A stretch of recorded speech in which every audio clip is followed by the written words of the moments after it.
स्वयंपाकात स्वादाची जान, डीएम मसाले तुमच्या घराची शान. छत्रपती शासन महिला गृह उद्योग कबनूर इचलकरंजी घेऊन येत आहेत अस्सल परंपरेची मराठमोळी चव म्हणजेच डीएम मसाले. मटन मसाला, चिकन मसाला, धणे पावडर, गरम मसाला, बिर्याणी मसाला, तिखट चवदार मसाले आणि चटणी म्हणजेच डीएम मसाले.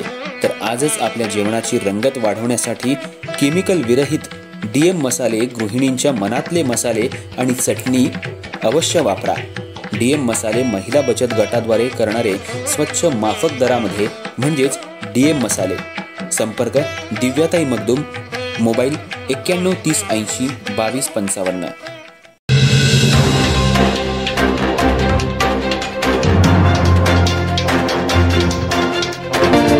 नमस्कार, मी तेजस्विनी मगदूम. एम मराठीमध्ये आपल्या सर्वांचं स्वागत आहे. पाहूया ठळक घडामोडी. 2 एप्रिल 2025 ते 3 एप्रिल 2025 रोजी दुपारी 1:30 वाजण्याच्या दरम्यान मयत पप्पू उर्फ प्रकाश जयसिंग दळवी यानं बिझनेस लोन मंजूर करून देतो म्हणून वेळोवेळी घेतलेली रक्कम रुपये 65,000 परत दिले नाहीत म्हणून आरोपी सचिन घाटगे, अजिंक्य शहापुरे यांनी मयत याला मारहाण करून त्याला जबरदस्तीनं मोपेडवर बसून निसर्ग लॉज समोर मोकळ्या जागेत घेऊन जाऊन हातानं आणि कोल्हापुरी पायतानानं डोक्यात, कानावर, चेहऱ्यावर, हातावर, पाठीवर मारहाण केली आणि गंभीर जखमी केलं.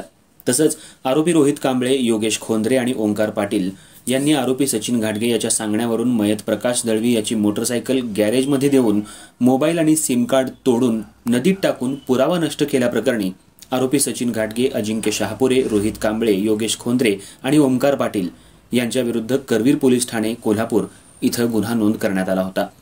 आरोपी ओंकार पाटील यांच्या वतीनं ॲडव्होकेट सचिन यशवंतराव माने यांनी कोल्हापूर इथल्या जिल्हा आणि सत्र न्यायालय इथं जामीन मिळण्यासाठी अर्ज दाखल केला आणि या जामीन अर्जाच्या सुनावणीवेळी आरोपी ओंकार पाटील याच्या खुनाच्या घटनेत सक्रिय सहभाग नव्हता आणि खून करण्याचा कोणताही उद्देश नव्हता. आरोपीचा गुन्ह्यातला सहभाग हा मयत व्यक्तीच्या मृत्यूनंतर पुरावा नष्ट करण्यापर्यंत मर्यादित आहे असा युक्तिवाद आरोपीच्या वतीनं करण्यात आला. या जामीन अर्जाला सरकार पक्षानं जोरदार हरकत घेत या गुन्ह्याचा तपास अजून प्रगतीपथावर असून या प्रकरणी दोषारोपपत्र अद्याप दाखल झालेलं नाही. आरोपीला जामिनावर मुक्त केल्यास तो सरकार पक्षाचा पुरावा नष्ट करेल असा युक्तिवाद केला, परंतु आरोपीतर्फे ॲडव्होकेट सचिन माने यांनी केलेला युक्तिवाद ग्राह्य मानून कोल्हापूर इथल्या जिल्हा आणि सत्र न्यायालयानं आरोपी ओंकार पाटील याला जामीन मंजूर केला.